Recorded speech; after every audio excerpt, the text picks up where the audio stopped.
to Design Together, a podcast exploring how designers work together. I am your host, Abby Ryan Guido, a designer and educator working in Philadelphia, collaborating everywhere. All right, today we have with us Courtney Spencer. Courtney is currently the global head of design at ZX Ventures, which is the innovation arm of AB InBev. Courtney, hi. Thank you for being here today. Hello. Thank you for having me. I'm so happy to be here. So this is going to be a really fun conversation for everyone out there listening. Courtney and I go way back to when she walked into my classroom in the fall of 2012. Courtney was a student at Tyler School of Art and Architecture where I teach. And Courtney and I, kind of hit it off the way you do with a wide-eyed sophomore, super excited to be in the classroom and be learning.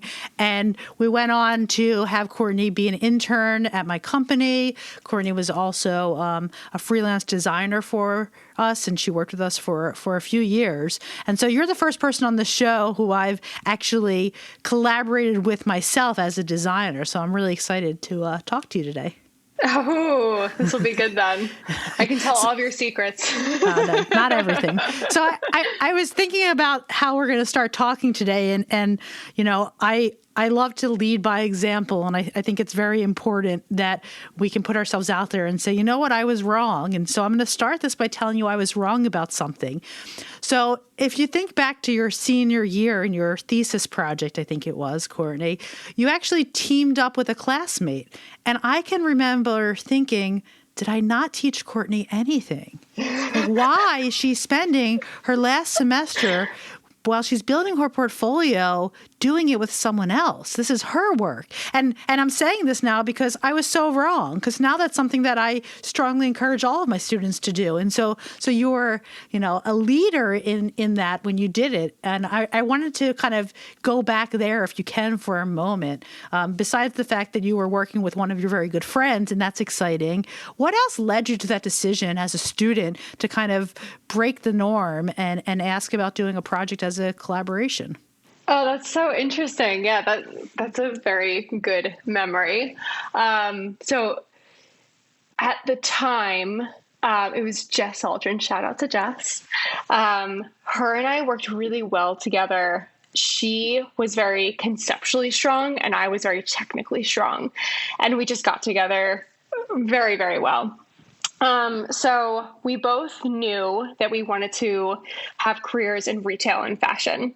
And we also, we had collaborated in a lot of our projects kind of behind the curtain, I guess like in class. And so we knew that we wanted to collaborate. We knew that we wanted to do something really strong and like blow all other candidates for our potential jobs out of the water. So we came to, I think it was Scott at the time, who was our portfolio teacher, Scott Lazaro. And he was very open to the idea. He had worked with both of us previously as well. So I think that was something that he was excited about, and he knew that we worked really well together. And yeah, it was such a fun project. We actually looped in a few other students from Tyler as well to do the photography and videography. We looped in like my sister to be the model at one point. It was really cool. So it wasn't just Jess and I working together. It was like we had a whole team around us, and it was cool because we were able to produce so much more work at a higher quality because we complemented each other and we were just able to spend twice the amount of time on it. But yeah, that was a really fun project. It was awesome. Yeah, so I was wrong, Courtney. So you can't ever say you never said you were wrong, Abby. I love it. Yeah, and I love that you did that too. And I think that it really does speak volumes when you look at where you are today. And I asked Courtney if she was okay with this before we started today, that I will share her age. I mean, you can kind of figure it out if she was a sophomore in 2012. But Courtney is 28. And so she's definitely on the fast track when it comes to where your career goes when you graduate. And I wanted you to kind of take us through a little bit of that history of what happened when you left school and kind of your path to get to where you are today. Yeah, definitely. So when I had graduated, I had my first job right out of school, in-house design team at Lilly Pulitzer retail company in Philly. I loved it. I learned a lot, but I was in marketing, creative, and I knew I really wanted to be in product design. And so I left to start my own company, and I started two. I started Lines, which was an app that told users how long lines were at bars. And I also started contracting and started my own company, freelancing with other businesses. Um, and between both of those experiences, my family always jokes that was like me getting my MBA. I learned so much about things beyond design, but also how to manage a business, how to manage stakeholders, and how to design for such a wide range of different businesses. And then I also started teaching them as well, which I think added in this additional layer of I knew at a very young age what made me feel happy and satisfied as a designer. So I think between those three things, it was able to really catapult my career. And then over, I guess it was like 3 or 4 years, I was really freelancing, but it was cool because I was able to work with such a diverse range of clients, ranging from Comcast to Barbara Corcoran from the Shark Tank, Bumble, the dating app, to working with you in your studio and a lot of the startups that you had been working with. And I think just from that experience alone, it really taught me how design can be applied to so many different types of businesses in unique ways. And even if you had like, I think I worked with 3 or 4 different retail companies, and product design was strategically positioned and therefore structured so differently. So I was able to really understand the true intersection between design and business and what should be constant to achieve high quality results, but what also should be variable per company culture and what they're trying to achieve. So when you took that leap, leaving a full-time job, I think it's important today, especially to talk a little about, you had a support system. You knew you had something behind you, but I still know that's still scary. So I want to talk about that feeling a little bit. How long did it take you to come to that decision, and what was it that really pushed you to say, okay, I'm going to quit a full-time job and I'm going to try something else? I think it really had to do a lot with my support system and the people around me. And, you know, I think I'm going to give you an answer you probably won't expect, because I feel like I don't talk about it enough. Looking back on that time, I don't think I was really mentally healthy. I think that I was really burnt out and I didn't know it at the time. And I think that I really needed my own space to figure out my anxiety and stress and apply and figure out a work-life balance that was beneficial for me. So I think that was actually my turning point at the time, looking back on it now.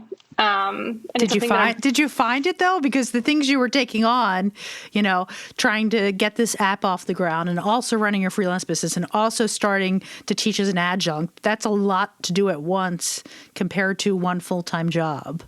Yeah. So I think at the time I didn't recognize that it was burnout. And I'm also realizing now that when I'm stressed, I add on more things, which is a common cycle now too. So I think what I was looking for at the time was like, okay, well, if this isn't making me happy, I want to figure out everything possible that like, what are all my options here? So I can figure out, okay, I like product design, but I also like working in retail, and I like this type of work community, but I don't know. I wanted to really understand like what all the options were.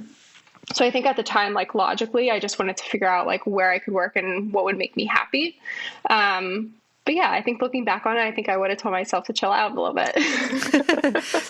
So before we get into your current role at ZX Ventures, I do want to talk a little bit about some of the projects that you and I worked on together, since I haven't had a chance to talk to anyone about this. So I'll put you on the spot right away. Was I a good collaborator? And maybe it's a yes, but I also want to leave the room that I want to grow. So I also want to hear what things I did when we were working together that you on the side, were like, I can't believe Abby just did that. I want to know those things. Oh man. So first off, I'm a huge promoter of feedback. I think it's really important for us to grow, like you said. And I will say, I think that you and I have always had such a great relationship where we really trusted each other. And it was you and I get along very well and we're definitely friends, but we also like had a boundary where when we were working so closely together, we were very professional. So with that, I think that we always were able to just look at each other and be like very quick to give feedback, and we were able to move on. So there wasn't like any specific time where I was like, oh my God, I can't believe you did this. But But I do think that, I love that you pointed that out because, developing those relationships, whether or not it turns into someone who truly is a friend. And Courtney is really a friend of myself and my entire family. My kids love Courtney. So it's a true friendship. But even if you never get to that level, I think that building some of the foundations of a friendship do make for better collaboration. Because as you're saying that, I can recall, sometimes we're under a deadline and, something was shared and I was like, no, Courtney, that's not it at all. And in a little way, I had to be like, we have to stop. We have to kind of readjust.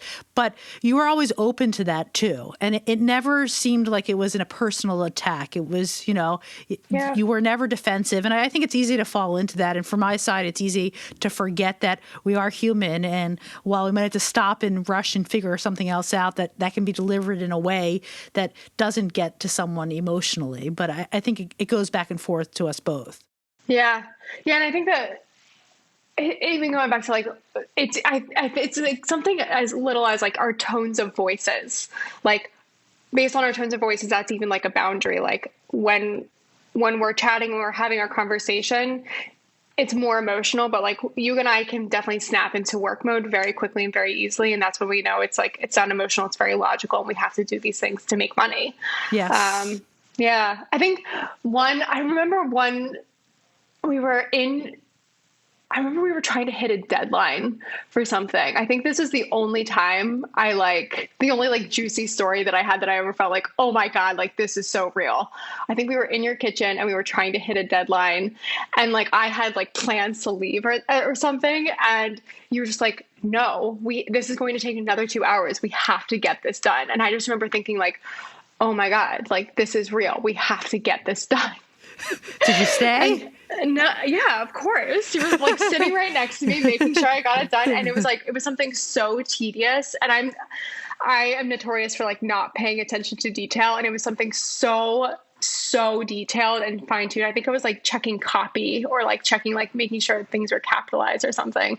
But I think that was the only time where I was just like, oh shit, I got to get my act together.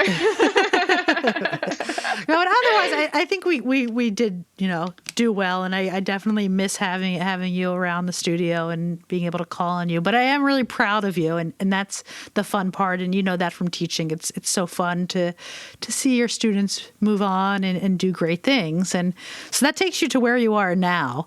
So fancy title, Courtney, Global Head of Design. So I want to hear a little bit about what type of work you do so that we can dive into talking a bit about the teams that you're working with and how you're getting everything done. Because every time I talk to you, you're doing a lot.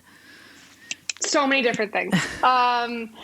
So right now I am at CX Ventures. It is the innovation arm or think tank or however you want to call it for AB InBev. So think like Budweiser, Corona is AB InBev. We come up with the different startups, ventures within it. And I am specifically in the group called D2C, so directly to consumer. And I work with our omni-channel businesses to make sure that their design strategy is successful. So it's cool. I work with about 20 different startups around the world that sell beverages directly to consumers. So think like subscription websites to beverages or e-commerce websites to beverages. And my favorite right now, I'm not supposed to have favorites, but it's a big project, is a courier. So think like Uber Eats or GoPuff, but specifically for beverages. And one fun fact I will share is that Anheuser-Busch cannot sell beverages directly to consumers in the United States. So all of the ventures that I work with are outside of the United States. So all the designers I work with are in Brazil, Mexico, Argentina, Peru, Ecuador, all around the world. So it's super diverse. It's really fun. And I think the thing that I really love about it is you get to see design applied to the businesses in consistent ways, but just totally different cultures and users, which is really cool. That's really exciting and totally different. I haven't really talked to anyone who's working with so many international teams. So let's just talk about like a normal day for Courtney Spencer in this role. What does it look like? How are you interacting with all of these different companies and organizations? And are you, you mentioned you have a lot of different companies. Are they kind of like project based and they come and go, or are you always involved with everything? What does it look like? Yeah, I always joke that it's kind of like whiplash because we have 20 ventures. We have 20 ventures who are very young and are aggressively trying to find product market fit. I mean, from working with young businesses, like it's constant go, go, go. And so, and just really trying to stay on top of the P&L and trying to understand like what design levers can adjust the P&L. All right, Courtney, can you tell everyone what P&L stands for? Yes, profit and loss. Okay, awesome. All right, keep on going.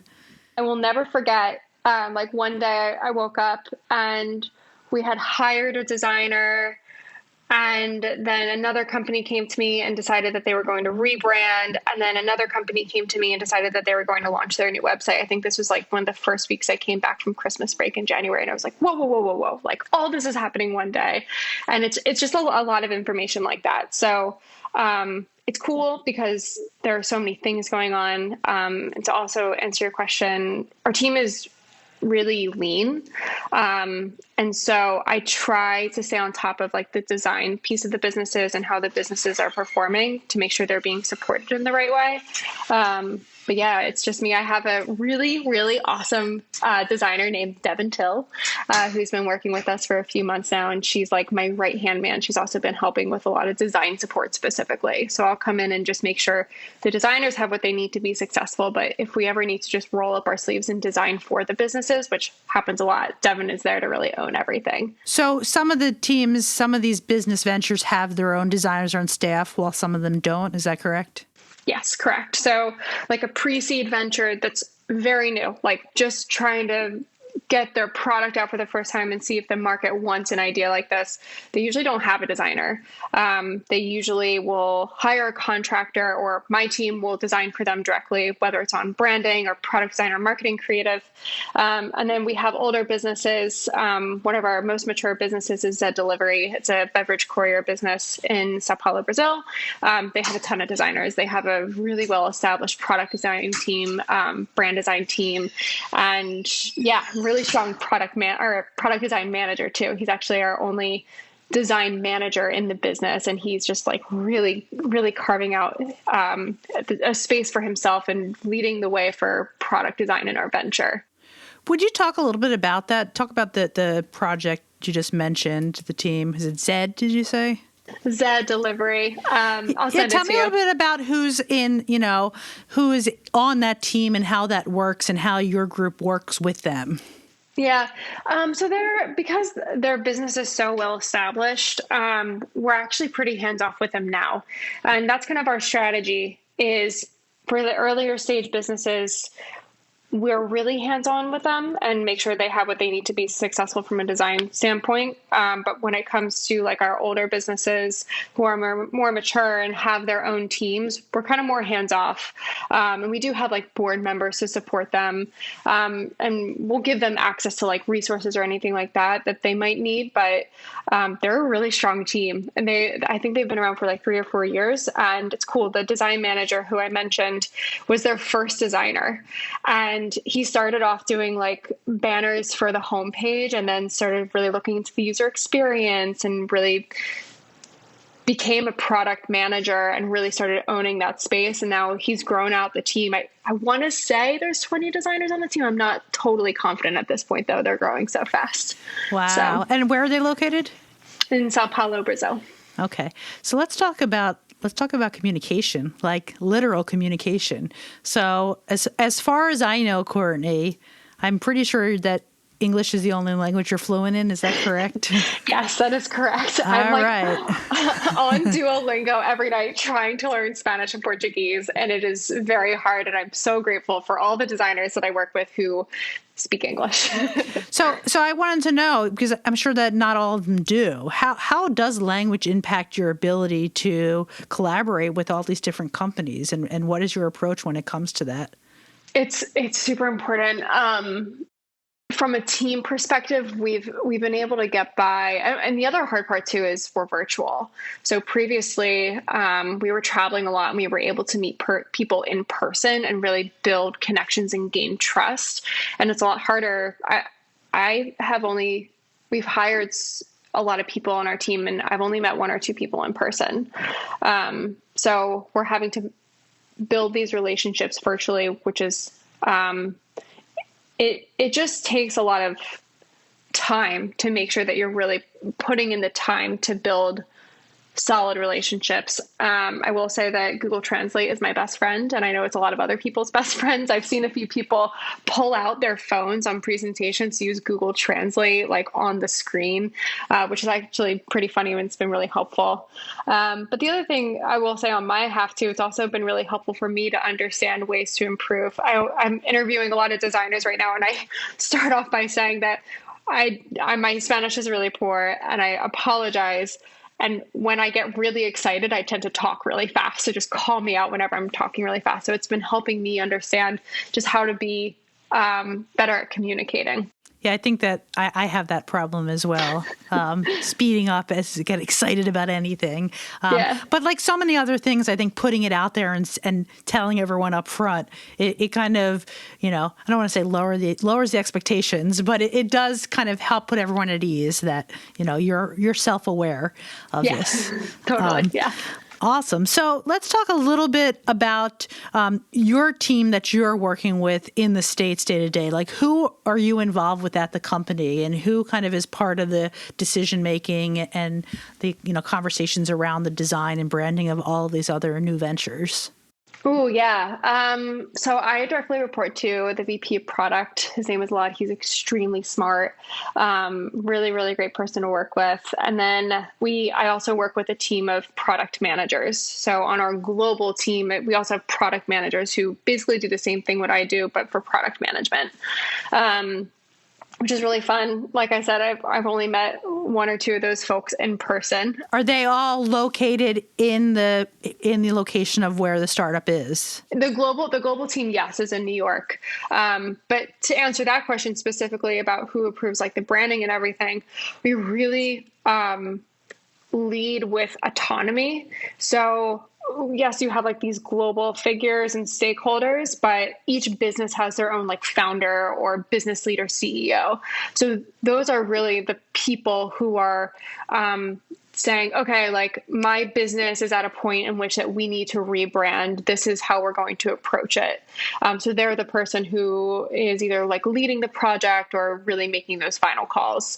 Same thing with any like product design initiatives or marketing design initiatives or anything like that, which is actually really interesting because I've seen branding approached in multiple different ways. I've seen team structures been approached in very different ways, which is cool because like going back to like that intersection of design and business, there's an infinite amount of solutions, and I've kind of seen like what has worked and what hasn't worked, Yeah. You say this and at first I'm like, oh man, it's so confusing. Like for each startup, there's probably like a different structure of who's you have to talk to. But then like you said, it's also kind of exciting because you're getting to have this experience of like watching 20 different startups doing things in their own way. And you get to learn from that. And then you get to share that with the other teams. So that is really useful, I'm sure. Yeah, I was going to say it's also interesting because we lead with autonomy, it's natural for me to say like, okay, you should do this and you should do that. But it's also taught me to let people do what they feel is best for their business and their user, and really retain that autonomy for each business, like, yes, we have our best practices, and yes, I have my learnings of what's worked and what hasn't worked for the other businesses. But at the end of the day, I've really learned that the founder knows what's best for their business. It's really cool. So let's talk a little bit about some of the details of like actually logistically how you work together. I know that you all use Adobe XD, and that's one thing that I think might surprise some listeners out there. But I do want to hear a little bit about, how do you actually like see the files of people, and like how does it all work? There seems like so many different people between the designers you have, from Devin to the designers they might have on staff. How does that all happen? Yeah. So we are always on Slack. We're always on Zoom. We're always on Miro, which we've used a lot this year. And as you said, Adobe XD has been awesome for us. I think the one specific feature in XD that we've really valued is the co-editing, how we all can be on XD at the same time, making different edits. We can share the file very easily with stakeholders, with developers, and other designers. And we actually chose Adobe XD because in our younger ventures, we usually only have 1 or 2 designers at the business full time. So they're doing marketing, creative, branding, and product design.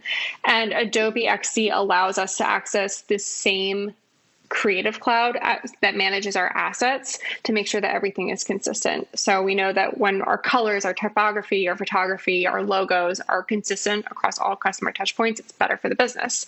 So that was just like one really quick, easy win. It's also cheaper. If we have, if we're only paying for Adobe XD versus Sketch and InVision and Zeppelin and all these different things, it's a lot more cost effective to be on Adobe XD. The last thing I'll say is, the Adobe XD team has been so supportive. I reached out to a woman named Jamie on their team, and she has just been such a great partner to have that I haven't seen with any of the other design programs. She'll connect with me like once a month or every other month to make sure we have what we need to be successful. She also brings in Adobe XD experts to give personalized demonstrations for our designers. And sometimes you have only like 5 to 10 designers, but they'll literally do a full 2-hour demo on prototyping or design systems, or the one that they did that we're really dorking out over right now is syncing our design systems to code with tokens, which is saving us a lot of time and money. So they've been a really incredible partner, and I'm really grateful for them. So how much design work are you getting to do yourself? Oh. It's really funny. I'm in this very fortunate position where there's just so much work going on, where if I wanted to pick up something and design, I can. So it's really interesting. To answer your question, I don't. And that's very intentional, because the weeks that I do pick up design work because I miss it, I burn out really fast. I end up working really late weekends or late nights and on the weekends. So I just learned through mindfulness that it's not productive for me or the team to pick up design work, unfortunately.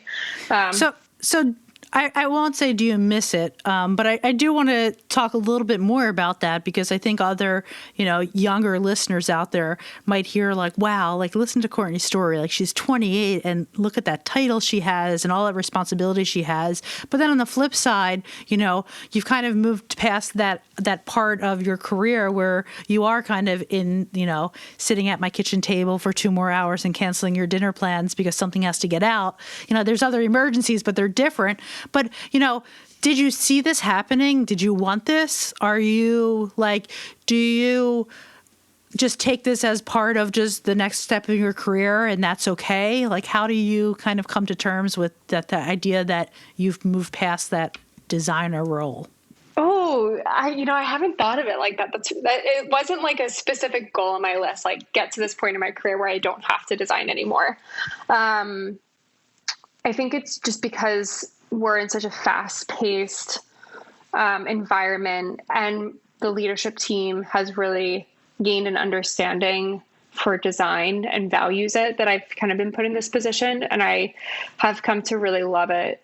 I will say though, I think one of the things that I unconsciously started to figure out was that you don't get into that design flow. And that's actually something I've been really struggling with, like that flow state when you're designing for like 2 or 3 hours and you're just like, it like literally releases endorphins. Yes. that's something I wasn't getting. And I had to figure out like, okay, if I'm not designing anymore, how can I figure out my flow state at work? So I started just blocking off hours, like 2-3 hours on my calendar to make sure I have time to like find that flow state in other ways, whether it's, I don't know, organizing some of our strategies, working on like decks and presentations or anything like that. I also really started digging into like other outside activities. I ended up running a marathon because of it this summer.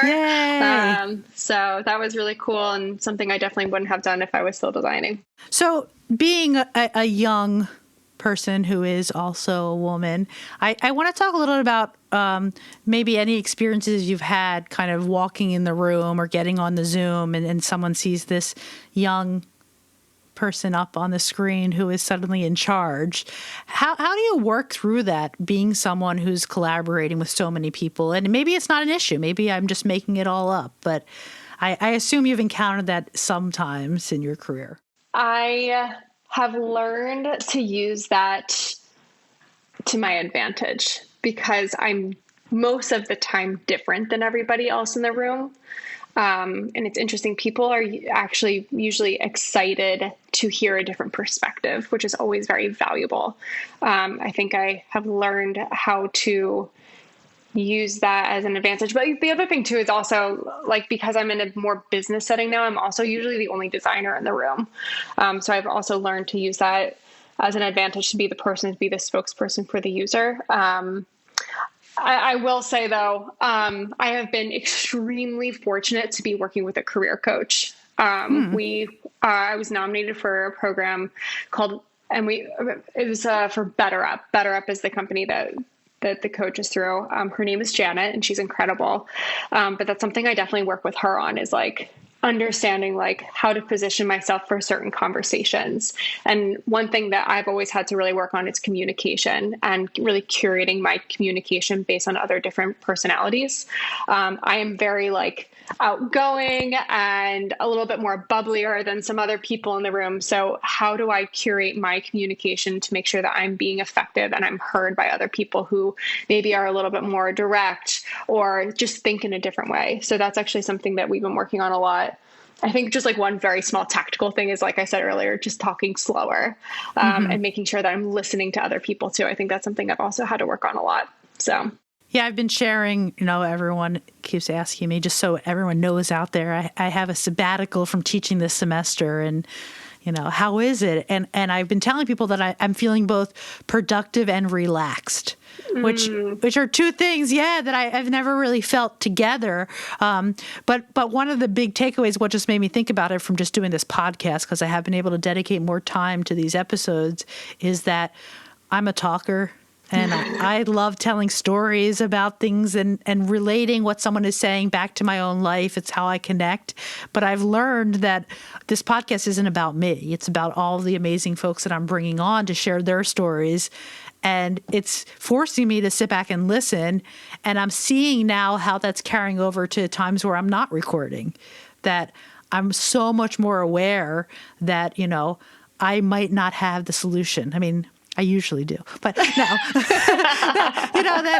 and that's good. And I should give other people the space, and give myself the opportunity to hear what they have to say. So I think that, you've heard this from many people, but it is true. Like, the most important part of communication is getting down to listening. Yeah, definitely. And it's interesting. The other thing that I think it's leading to is empathy. I think as a woman, I tend to be a little bit more defensive because I feel like I have to work a little bit harder to be normal to everybody else. And that I feel like that listening to other people has made me really understand what other people are thinking, what they're going through, what they're feeling, and be more empathetic to that, which has made me a stronger leader. Yeah. And I want to also go back to your comment that, you tend to be bubbly and super friendly, and you are, and, it's contagious. And I think that is a positive attribute that can be embraced when it comes to, getting in the room with a bunch of decision makers and being the only woman and maybe the youngest in the room. But how do you look about to that? Does that make you nervous to know that that's who you are, or do you embrace that? I'm curious how you're working with your career coach on that, because it just is who you are.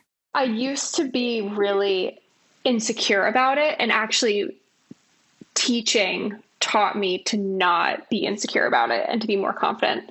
Like I remember like my first class was in person and I wore like a very sophisticated outfit and high heels and lipstick just to like be like, I know that I'm 26, but I am qualified to be here.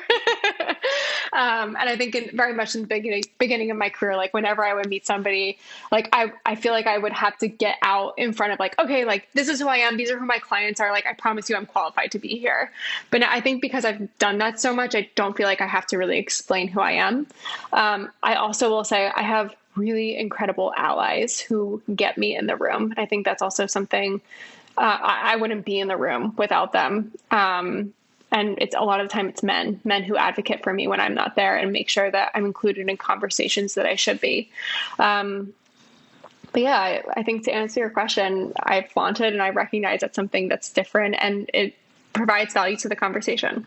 So I know just from our relationship, like part of your role has been helping the company see the value of design, which is something that all designers are always thinking about. How do we show we have this value? I don't want to talk about how we show the value. I want to talk about why collaboration is important as part of design being valuable. And how do you talk about that? And how do you help your designers understand that as well? Yeah.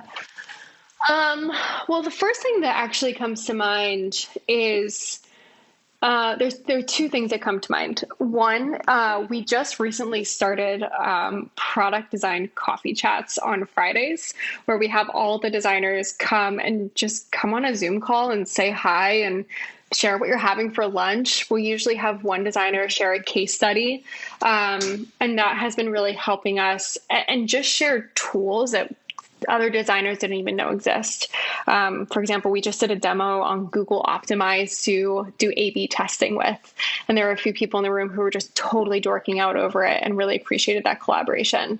But the other thing that I'll share is I recently took a course by Reforge, it was really focused on growth. And one thing that I learned from it was the value of cross collaboration amongst teams.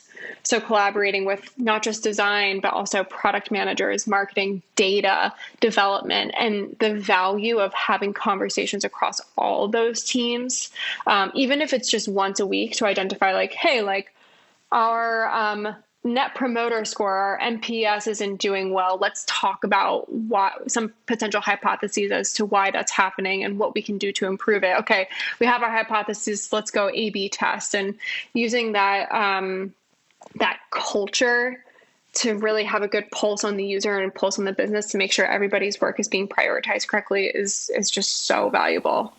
Did you feel like when you came on that you had to sell folks on like design should be in those conversations? Because, I've talked about a bunch this season about how like the assembly line of how things were, where designers come in at the very end and just decorate and make it look good, but that's not really what is the best practice. And so that having designers in those conversations to troubleshoot can be really useful. So how did you approach that when you came on?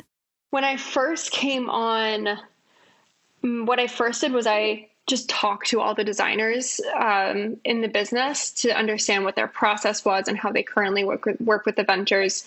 And I remember coming back to my leadership team and sharing that the really effective designers, 80% of their time was being spent conducting research.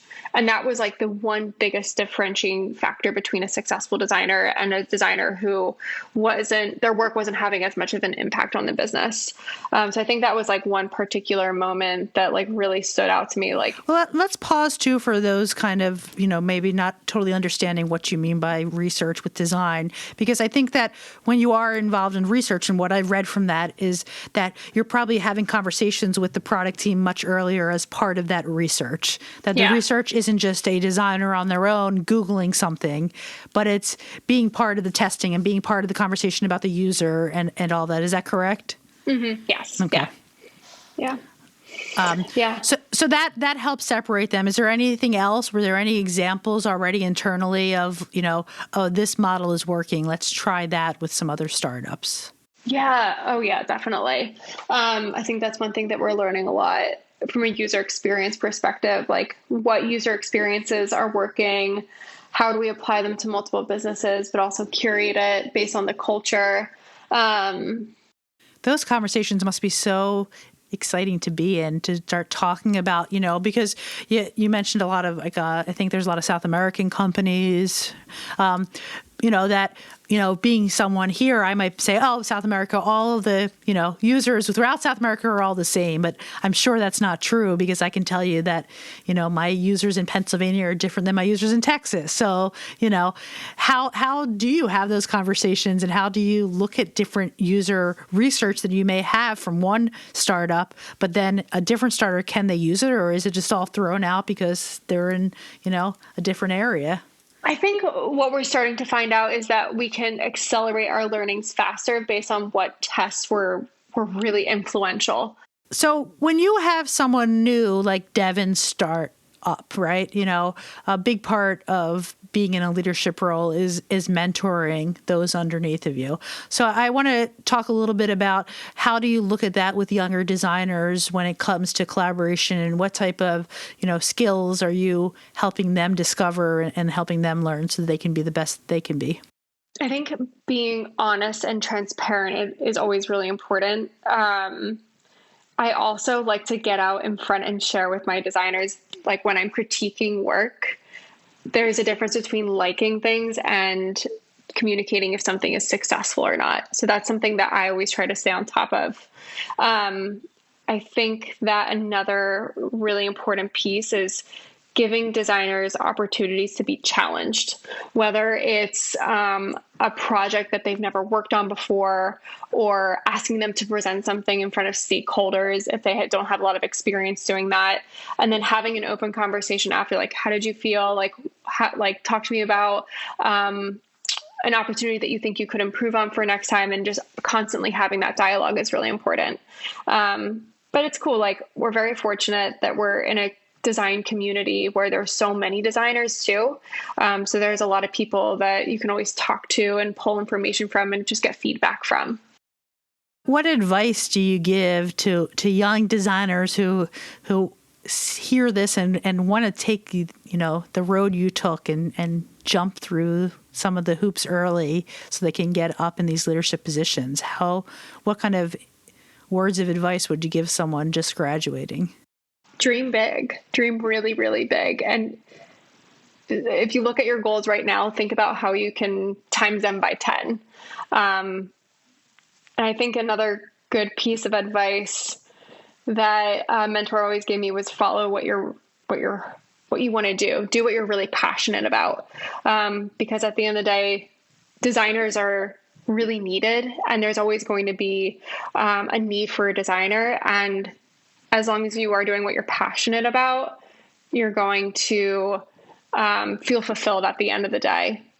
So definitely follow like the things that you're excited about. If you feel like your heart fluttering about a certain project, think about why and be mindful of that and really pursue it. Well, thank you so much, Courtney, for being here today. For those out there that want to connect with Courtney, you can find her on Instagram. It is Courtney_Spencer with 3 extra R's on the end. So that's 4 R's in total. So thank you so much, Courtney. Thank you. I appreciate it. Thank you all so much for listening. If you are enjoying our show, please post us a review on whatever podcast streaming platform you use. To learn more about us, check out our website at designtogetherpod.com.